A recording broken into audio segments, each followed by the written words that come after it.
2 Chroniques. Chapitre 25. Amasia devint roi à l'âge de 25 ans, et il régna 29 ans à Jérusalem. Sa mère s'appelait Johadan, de Jérusalem. Il fit ce qui est droit aux yeux de l'Éternel, mais avec un cœur qui n'était pas entièrement dévoué.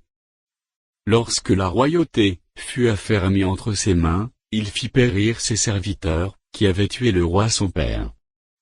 Mais il ne fit pas mourir leur fils, car il agit selon ce qui est écrit dans la loi, dans le livre de Moïse, où l'Éternel donne ce commandement: on ne fera point mourir les pères pour les enfants, et l'on ne fera point mourir les enfants pour les pères, mais on fera mourir chacun pour son péché.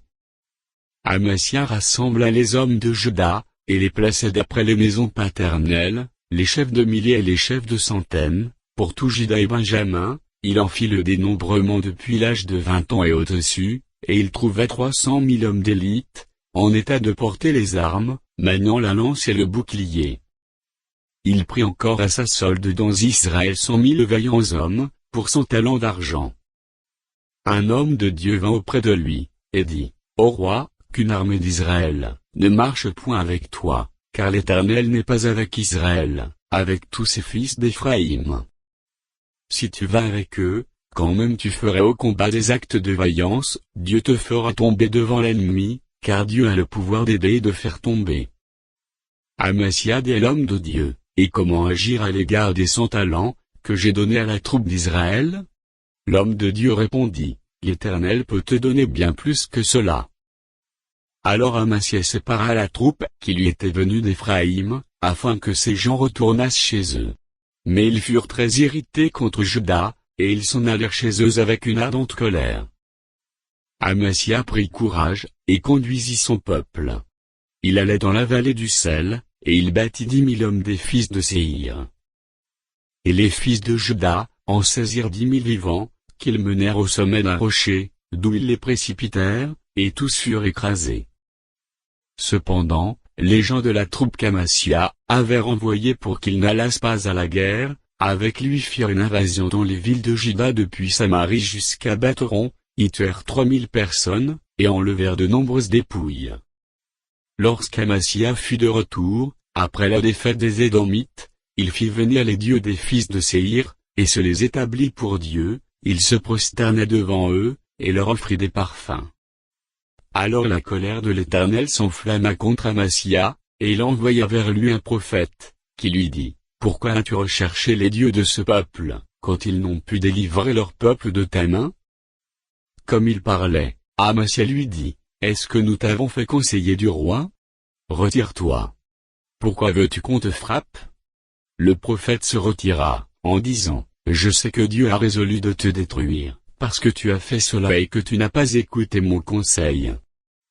Après s'être consulté, Amasia, roi de Juda, envoya dire à Joas, fils de Joachaz, fils de Jéhu, roi d'Israël: Viens, voyons en face. Et Joas, roi d'Israël, fit dire à Amasia, roi de Juda: L'épine du Liban envoya dire au cèdre du Liban: Donne ta fille pour femme à mon fils. Et les bêtes sauvages qui sont au Liban passèrent et foulèrent l'épine. Tu as battu les Édomites, penses-tu, et ton cœur s'élève pour te glorifier. Reste maintenant chez toi. Pourquoi t'engager dans une malheureuse entreprise qui amènerait à ruiner celle de Juda? Mais Amasia ne l'écoutait pas, car Dieu avait résolu de les livrer entre les mains de l'ennemi, parce qu'il y avait recherché les dieux d'Édom. Et Joas, roi d'Israël, monta, et ils se virent en face, lui et Amasia, roi de Juda, à Beth-Shemesh, qui est à Juda. Juda fut battu par Israël, et chacun s'enfuit dans sa tente. Joas, roi d'Israël, prit à Beth-Shemesh Amasia, roi de Juda, fils de Joas, fils de Joachaz. Il l'emmena à Jérusalem, et il fit une brèche de 4-5 coudées dans la muraille de Jérusalem, depuis la porte d'Éphraïm, jusqu'à la porte de l'angle.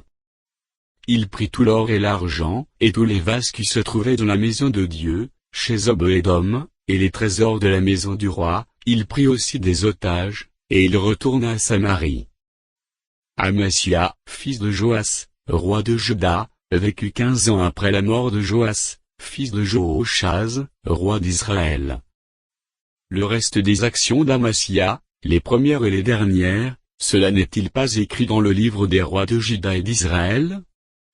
Depuis qu'Amasia se fut détourné de l'Éternel, il se forma contre lui une conspiration à Jérusalem, et il s'enfuit à Laki, mais on le poursuivit à Laki, où on le fit mourir. On le transporta sur des chevaux, et on l'enterra avec ses pères dans la ville de Juda.